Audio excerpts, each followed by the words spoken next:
Acadiana's morning news. He is, he's really good looking and he knows everything about sports. Is that a good way to introduce you, Steve? Yeah, I don't know if it's true. Well, good morning. Good morning. How are you? I'm doing quite well. How are you, sir? I'm doing well. Okay, so did anything exciting happen in the world of sports locally?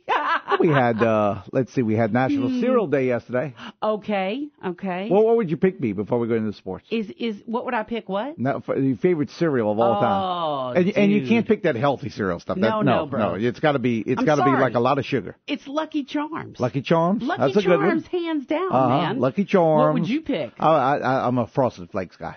Okay, but it kind of seems a little plain. Oh, no. I mean, it's good. Y'all are high maintenance, man. I mean, y'all need all the different colors and the different, it's like, I want some good cereal. Oh, you hate Tony the Tiger. There's nothing wrong with Tony the Tiger. Well, you just said you hate him. It's all right. It's just not. You don't like animals? The animals are good. You pulled for the Hunters on Mutual of Omaha's Wild Kingdom? Steve, you're hilarious. Steve was on that show, remember? He was the backup guy to the host. Remember the host? Oh, Who's my the gosh. host? I don't know who that was. Steve, you're hilarious. I do know that much. So what happened yesterday? Well, of course, a big game last night. Cajuns and Tigers over at Teekmore Field at Russo Park. And, it was close from start to finish. Cajuns had a 2-run lead going into the ninth inning. LSU ties it. And then the Cajuns win it in the bottom half of inning number 10. Jonathan Wyndham, a walk-off single to give the Cajuns the victory. And it was a fun night. Look, it's only one game out of 56. Well, yeah, but it's not that big of a deal. But yet at the same time, whenever these two schools get together 50 miles down the road and the two fan bases, look, it was a fun atmosphere last night.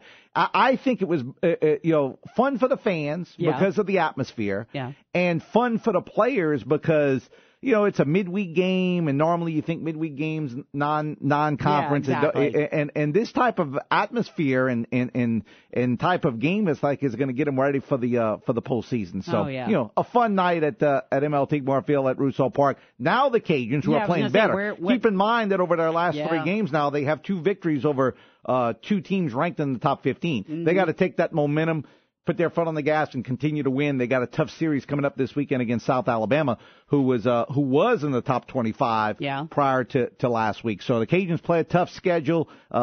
Celebrate the win for a couple of days, and then get ready for South Alabama. Serious. Yes, yeah, exactly. They do. What about the ladies? Cajuns in action this weekend in Myrtle Beach.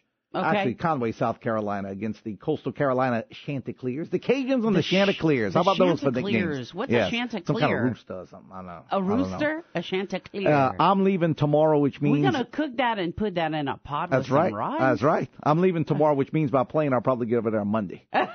Oh, man, seriously. I have all kind of delays. I was going to say, it's kind of rough with all that stuff going on in the Northeast. Well, it's just awful. And then it's supposed to rain on Sunday, so I'm just going to sit around in Conway, South Carolina with kind of nothing to do. But as of now, they're scheduled to play a doubleheader on Saturday and a single game on Sunday. So it's going to be kind of a wacky, expected to be wacky this weekend. My trip last week to Los Angeles was just awful. I mean, got on the plane and we were delayed 4 hours, and you get on the plane and then, there's a guy sitting next to me. He's like drooling on me while he's sleeping. And it's like, they had awful TV on there. It was just, the whole thing was awful. Dude, that sounds awful. Yes. I'm not even gonna try to tease you about that. The common misconception about me is that I'm scared of flying. I'm not. When I'm up in the air, I'm fine. It's just all the other stuff. And I understand why. I understand why it has to be done. Because unfortunately there are idiots in the world. Mm-hmm. But so I understand it has to be done, but that don't mean I have to like it. Well, okay, that's true. So you don't do anything weird during takeoff like all and brand, landing. I understand why people eat it, but they don't have to like it. By the way, if you had a final meal, would it be like all brand? No. Come on, man. No, but you see, y'all think of last meals differently. If you eat a last meal, it's supposed to be something that you don't like, so you say, okay, I'm ready to go now. It's like if you go on a date with Janet Reno, you say, okay, I'm ready to go. I don't ever want to go on a second date. Y'all think wrong. I mean, that's what I'm gonna have to have a seminar one day. We're gonna have to discuss all of this. Apparently so. All I know is I feel very enlightened now. Steve Peloquin has been our guest. I can't thank you enough. Been your pleasure. Yeah, it has. I'm a little scared, but yeah, it's been my pleasure.